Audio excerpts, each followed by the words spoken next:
എന്താ ഇവിടെ നടക്കുന്നത്? എന്റെ പേഴ്സ്, എന്റെ ഫോൺ ഞാൻ കുറച്ചു മുമ്പ് കൂടെ എന്റെ ബാഗിൽ കണ്ടതാ. തളർച്ചയോടെ പൂജ പറഞ്ഞു. ഇത്തരം പ്രശ്നങ്ങൾ വരുമ്പോൾ എങ്ങനെ പെരുമാറണമെന്നും കഴിയുന്നത്ര പരിഭ്രമം കാണിക്കാതിരിക്കണമെന്നും അവൾക്കറിയാം. അവൾക്ക് ശരിക്കും നല്ല സെൽഫ് കൺട്രോൾ ഉണ്ട്. ഈ സമയത്ത് വേറെ ആരായാലും അവർ വലിയ ഒച്ചയും ബഹളം ഉണ്ടാക്കി പ്രശ്നം ഉണ്ടാക്കുമായിരുന്നു. ഋഷിൻ ചിന്തിച്ചു. ഇപ്പോൾ അവൾക്ക് പകരം മറ്റ് വിദ്യാർത്ഥികൾ പരിഭ്രാന്തരാകാൻ തുടങ്ങി. സ്വന്തം കയ്യിൽ നിന്ന് പണം കൊടുക്കേണ്ടി വരുമോ എന്ന പേടിയിൽ അവർ കിരണിനെതിരെ പിറുപിറുക്കാൻ തുടങ്ങി. അബോധാവസ്ഥയിലാണെന്ന് നടിച്ചു കിടന്ന കിരൺ തന്റെ പേര് മോശമാകുന്നു എന്ന് തിരിച്ചറിഞ്ഞ് അങ്ങനെ വേറെ വഴിയില്ലാതെ അവൻ മയക്കത്തിൽ നിന്ന് ഉണരുന്നത് പോലെ മെല്ലെ ഉണർന്നു. സോറി ഫ്രണ്ട്സ്, എനിക്ക് ചില ഭക്ഷണങ്ങൾ പറ്റിയില്ല. ഞാൻ അറിയാതെ അതിലേതോ കഴിച്ചതുപോലെ തോന്നുന്നു.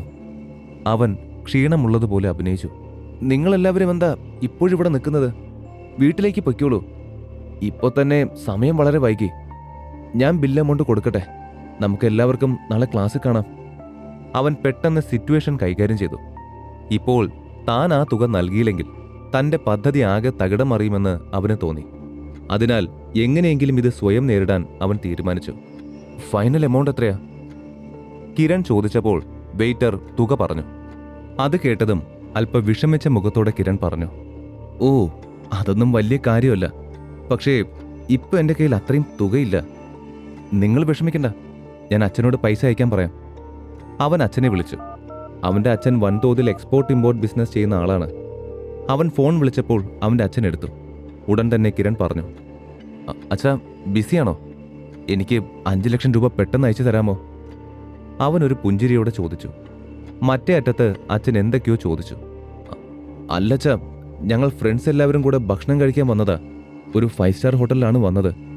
എല്ലാവർക്കും ഞാൻ ട്രീറ്റ് കൊടുക്കാമെന്ന് പറഞ്ഞു. അവൻ പ്രതീക്ഷിച്ചതുപോലെ അച്ഛൻ്റെ കയ്യിൽ നിന്നും ഒരു ഹെവി ഡോസ് വഴക്ക് കിട്ടി. എന്നാലും തൻ്റെ ക്ലാസ്സിലെ മുഴുവൻ കുട്ടികളുടെ മുന്നിൽ വെച്ച് അപമാനിതനാകുന്നതിന് പകരം അച്ഛൻ്റെ ശകാരം കേൾക്കുന്നതാണ് നല്ലതെന്ന് അവൻ കരുതി. ഇവിടെ പണം കഴിക്കുന്ന മരമൊന്നുമില്ല. നീ ഇവിടെ നിന്ന് പോകുമ്പോഴാണ് ഞാൻ നിനക്ക് ആവശ്യത്തിലധികം പൈസ തന്നത്. 2 ദിവസത്തിനുള്ളിൽ വീണ്ടും ഇത്രയും ചെലവോ? നിനക്കൊക്കെ ഉത്തരവാദിത്തം എപ്പോ വരുമെന്ന് എനിക്കറിയില്ല. സ്വന്തമായി അധ്വാനിക്കുമ്പോൾ അറിയാം അതിന്റെ ബുദ്ധിമുട്ട്. അച്ഛന്റെ വഴക്ക് കേട്ട് കിരൺ മിണ്ടാതെ നിന്നു. അവസാനം അച്ഛൻ ചോദിച്ചു, ശരി, നിനക്കിപ്പോൾ എത്ര പൈസ വേണം? അച്ഛൻ ചോദിച്ചപ്പോൾ അവൻ തുക വീണ്ടും പറഞ്ഞു കൊടുത്തു. അതോടെ ക്യാഷ് അയച്ചു തരാമെന്ന് അദ്ദേഹം പറഞ്ഞു. ഇനി കുറച്ച് ദിവസത്തേക്ക് കാശെന്നും പറഞ്ഞ് ഇങ്ങോട്ട് വിളിക്കണ്ട, മനസ്സിലായോ എന്ന് താക്കീത് ചെയ്ത് ഫോൺ കട്ട് ചെയ്തു. അച്ഛൻ പറഞ്ഞത് കേട്ട് കിരണിന് സ്വയം വെറുപ്പായി. സ്റ്റുഡന്റ് ഹെഡ് എന്ന പോസ്റ്റിന് വേണ്ടിയാണ് താൻ ഇതെല്ലാം ചെയ്തത്. ഇത് ഇത്രയും വലിയ ഒരു ദുരവസ്ഥയിൽ കലാശിക്കുമെന്ന് അവൻ പ്രതീക്ഷിച്ചിരുന്നില്ല. ഇപ്പോൾ തന്നെ ക്യാഷ് അയക്കാൻ അച്ഛൻ വിസമ്മതിച്ചിരുന്നെങ്കിൽ കൂട്ടുകാരുടെ മുന്നിൽ തലകുനിക്കേണ്ടി വന്നേനെ. അതിനെക്കുറിച്ച് ആലോചിക്കുമ്പോൾ തന്നെ അവന് ലജ്ജ തോന്നി. അപ്പോഴും തങ്ങൾ ഇത്രയും നേരം ഋഷിനെ കളിയാക്കി അവനും ഇതുപോലെ വിഷമിച്ചു കാണുമെന്ന ചിന്ത അവന് വന്നില്ല. അച്ഛന്റെ വഴക്ക് കേട്ട് ഉള്ളിൽ വന്ന സങ്കടം മറച്ചുവെച്ച് അവൻ മുന്നിൽ നിന്നവരെ നോക്കി പുഞ്ചിരിച്ചു. ഞാൻ പറഞ്ഞില്ലേ, ഞാൻ ചോദിച്ചപ്പോൾ തന്നെ പൈസ തരാൻ അച്ഛൻ പറഞ്ഞു. നിങ്ങളൊന്നും വിഷമിക്കണ്ട. അവൻ അവരെ സമാധാനിപ്പിച്ചു. അടുത്ത ഏതാനും മിനിറ്റുകൾക്കുള്ളിൽ അവന്റെ ഫോൺ റിങ് ചെയ്തു. അവൻ പറഞ്ഞതുപോലെ അച്ഛൻ പണം അയച്ചിട്ടുണ്ട്. ഈ ബില്ലടച്ച എന്റെ അക്കൗണ്ടിൽ പണം തീരെ കുറവായിരിക്കും. കുറച്ച് ദിവസം ഇനി സൂക്ഷിച്ച് ചെലവഴിക്കണം. കിരൺ സ്വയം പിറുപിറുത്ത് കാർഡ് വെയിറ്ററിന് കൈമാറി. ബില്ലിന്റെ പ്രശ്നം ഒരു വഴിക്ക് പൂർത്തിയായപ്പോൾ എല്ലാവർക്കും ആശ്വാസമായി. ഓരോരുത്തരായി തിരിച്ചു പോകാൻ തുടങ്ങി. അപ്പോഴാണ് ഒരു വിദ്യാർത്ഥി ലാവണ്യെ ശ്രദ്ധിച്ചത്. മാഡം, കിരൺ തന്ന ആ AP ടാബ്ലറ്റ് കഴിച്ചിട്ട് ഇപ്പോൾ നിങ്ങൾക്ക് എന്ത് തോന്നുന്നു? അവൻ ആകാംക്ഷയോടെ ചോദിച്ചു. ഇതുവരെ എനിക്ക് ഒരു വ്യത്യാസവും കാണുന്നില്ല. ഒരുപക്ഷെ ഇത് ചിലപ്പോൾ കുറച്ച് കഴിഞ്ഞേ വർക്ക് ചെയ്ത് തുടങ്ങുള്ളൂ എന്ന് ഞാൻ കരുതുന്നു. ലാവണ്യ ചിന്തിച്ചുകൊണ്ട് മറുപടി പറഞ്ഞു. അത് കേട്ട് അവരെല്ലാം ഞെട്ടി. ഈ ടാബ്ലറ്റിനെ സംബന്ധിച്ചിടത്തോളം ഇപ്പോൾ തന്നെ അവൾക്ക് എന്തെങ്കിലും മാറ്റങ്ങൾ കണ്ടിരിക്കണം. ഒരുപക്ഷെ ഋഷിൻ പറഞ്ഞതുപോലെ ഇത് ഒറിജിനൽ ടാബ്ലറ്റ് അല്ലേ എന്ന് അവരിൽ ചിലർ സംശയിച്ചു തുടങ്ങി. അപ്പോഴേക്കും വിഷയം മാറ്റിക്കൊണ്ട് കിരണിന്റെ സുഹൃത്ത് അക്ഷയ് പറഞ്ഞു. എന്നാലും ഒരു നൈറ്റ് ഡിന്നറിന് വേണ്ടി കിരൺ എത്ര ക്യാഷ് ചെലവഴിച്ചു? അവൻ ശരിക്കും പൊളിയാണ് അല്ലേ? അവൻ കിരണിനെ അഭിനന്ദിച്ചു. അവൻ മനഃപൂർവ്വം ശബ്ദമുയർത്തുകയാണെന്ന് മനസ്സിലായെങ്കിലും അവരാരും അത് നിഷേധിച്ചില്ല.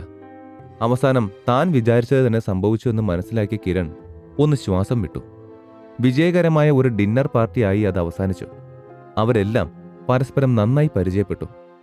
എന്നാൽ പോകുമ്പോൾ ആരും ഋഷിനോട് സംസാരിച്ചില്ല. ഋഷി ലാവണ്യയെ തന്റെ കൂടെ വിളിച്ചു. മാം, നിങ്ങൾക്ക് കുഴപ്പമില്ലെങ്കിൽ എന്റെ കാറിൽ വരൂ, ഞാൻ നിങ്ങളെ ഡ്രോപ്പ് ചെയ്യാം. അവന്റെ ക്ഷണം സ്വീകരിച്ച ലാവണ്യ അവനോടൊപ്പം പോയി. ഋഷിൻ, നീ എന്തോ അഡ്വാൻസ് ട്രെയിനിങ് എടുക്കുന്നുണ്ടെന്ന് എനിക്ക് തോന്നുന്നു. ഞാൻ പറഞ്ഞത് ശരിയാണോ? അവർ ചോദിച്ചു. ആ ചോദ്യം ശ്രദ്ധിച്ചില്ല എന്ന മട്ടിൽ ഋഷി സംസാരം മാറ്റി. അവർ കാറിലിരുന്നപ്പോൾ വീണ്ടും ലാവണ്യ അവനെ നേരിട്ട് നോക്കി. സത്യം പറ ഋഷിൻ, ആരാ നിന്റെ മെന്റർ? അവർ ചോദിച്ചു. എന്താ നിങ്ങൾക്ക് പെട്ടെന്ന് ഇതറിയാൻ ഇത്ര താല്പര്യം? ഋഷിൻ ചിരിച്ചുകൊണ്ട് ചോദിച്ചു. നിനക്ക് ചില എക്സ്ട്രാ ടാലന്റ് ഉണ്ടെന്ന് എനിക്ക് തോന്നുന്നുണ്ട്. ഈ ചെറിയ പ്രായത്തിൽ നിന്നെ ഇതെല്ലാം പഠിപ്പിച്ച ഗുരു ആരാണെന്ന് എനിക്കറിയണം. ലാവണ്യ തന്റെ ചിന്തകൾ മറച്ചു വെക്കാതെ പറഞ്ഞു. ഇതൊന്നുമല്ല പ്രശ്നം. കിരൺ തന്ന ഡ്യൂപ്ലിക്കേറ്റ് ടാബ്ലറ്റ് എങ്ങനെ കണ്ടെത്തുമെന്ന് എനിക്കറിയില്ല. ഋഷിൻ ചിന്തിച്ചു. അവൾക്കിപ്പോഴും ടാബ്ലറ്റ് കഴിച്ച റിയാക്ഷൻ കിട്ടാത്തതിൽ അവൻ വിഷമിച്ചു. പുറത്തു കാണുന്നില്ലെങ്കിലും അവരുടെ ഉള്ളിൽ എന്തോ ബുദ്ധിമുട്ടുണ്ടെന്ന് അവന് മനസ്സിലായിരുന്നു. അതുകൊണ്ടാണ് അവൻ അവളെയും കൂട്ടിക്കൊണ്ടുവന്നത്. നിങ്ങൾ പറഞ്ഞതിൽ പകുതി ശരിയാണ്, ബാക്കി തെറ്റാണ്. അദ്ദേഹം എന്നെ പലതും പഠിപ്പിച്ചു. ഞാനില്ലെന്ന് പറയില്ല. പക്ഷേ തുടക്കത്തിൽ ഞാൻ ഈ പറഞ്ഞതെല്ലാം എന്റെ സ്വന്തം പ്രയത്നം കൊണ്ടാണ്. സോറി ഋഷിൻ, ഞാൻ നിന്നെ കുറച്ച് തെറ്റായി വിചാരിച്ചു.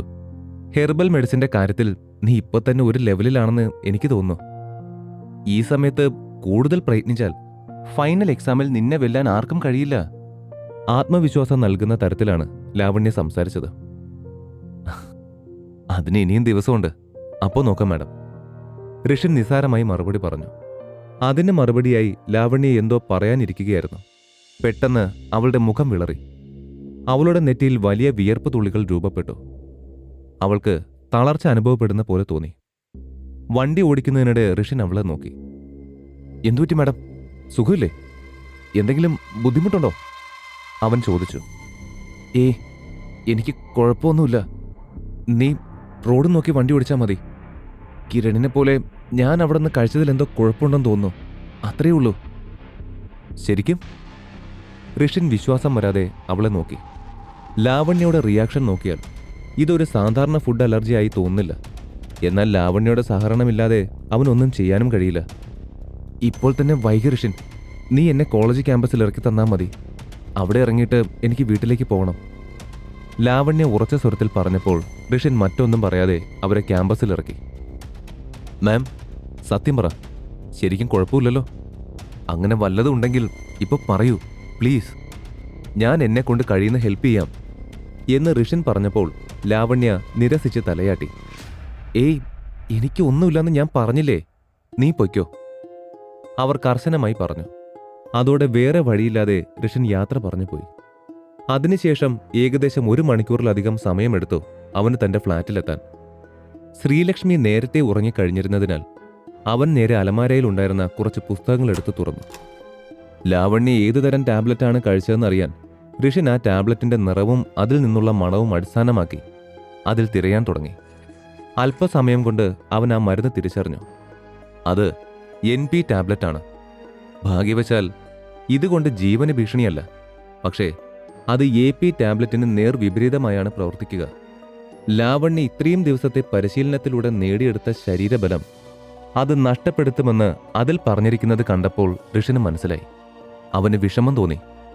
എന്നാൽ 5 ദിവസത്തിന് ശേഷം അവർ സാധാരണ നിലയിലേക്ക് മടങ്ങുമെന്ന് കണ്ട് ഋഷിൻ സമാധാനിച്ചു. എന്നാൽ അതിൽ അവസാനമായി എഴുതിയ കുറിപ്പ് കണ്ട് അവൻ മുഖം ചുളിച്ചു. ഈ കഥ തുടർന്ന് കേൾക്കുന്നതിനായി ഇപ്പോൾ തന്നെ പോക്കറ്റ് FM ആപ്പ് ഇൻസ്റ്റാൾ ചെയ്യൂ. Link in description.